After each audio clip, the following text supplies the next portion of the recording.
अब जरा ठहरो, क्योंकि जो अगला चरण है वह सुनने के लिए नहीं, सहने और स्वीकार करने के लिए है।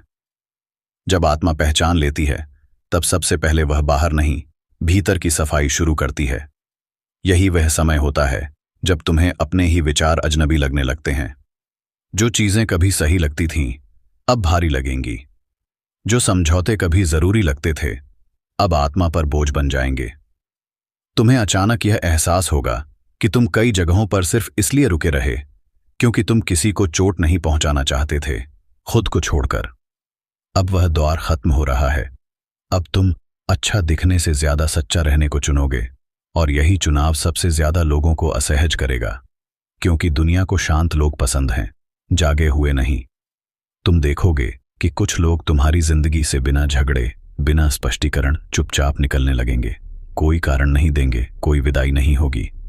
बस एक दिन तुम देखोगे उनकी जगह खाली है, और अजीब बात यह है कि उस खालीपन में भी तुम्हें शांति मिलेगी। यह स्वार्थ नहीं है, यह संरेखण, अलाइनमेंट है।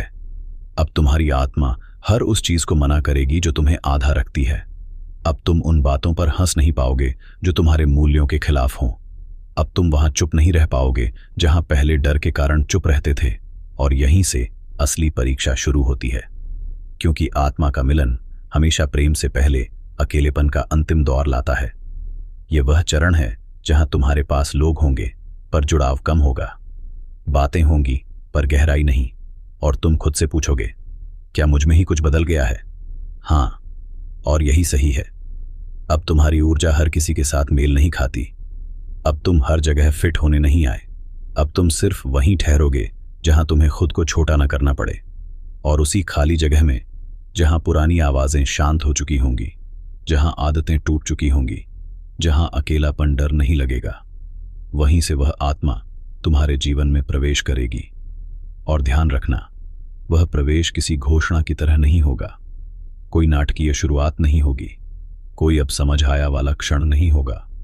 बस एक साधारण सा पल होगा जो असाधारण रूप से सुरक्षित लगेगा। तुम्हें लगेगा कि तुम पहली बार किसी के सामने पूरी तरह सांस ले पा रहे हो। कोई भूमिका नहीं, कोई कवच नहीं, कोई तैयारी नहीं। और यही संकेत होगा, क्योंकि सच्चा मिलन उत्साह नहीं लाता, स्थिरता लाता है। वह तुम्हें ऊंचा नहीं उछालता, वह तुम्हें जड़ देता है। और हाँ, उस आत्मा के साथ भी सब आसान नहीं होगा। तुम दोनों के घाव मिलेंगे, तुम दोनों के डर सामने आएंगे, पर फर्क यह होगा कि अब भागने की जगह ठहरने की इच्छा होगी। अब जब टकराव होगा तो विनाश नहीं होगा, स्पष्टता होगी। और यही वह बिंदु है जहां तुम समझोगे कि ब्रह्मांड ने तुम्हें क्यों रोका, क्यों देर कराई, क्यों बार बार तोड़ा, ताकि जब यह मिलन हो तो तुम डर से नहीं, चेतना से चुनो। यह कहानी अभी खत्म नहीं हुई है, असल में अब शुरू हुई है, क्योंकि आगे जो आने वाला है वह प्रेम की कहानी नहीं, परिवर्तन की कहानी है।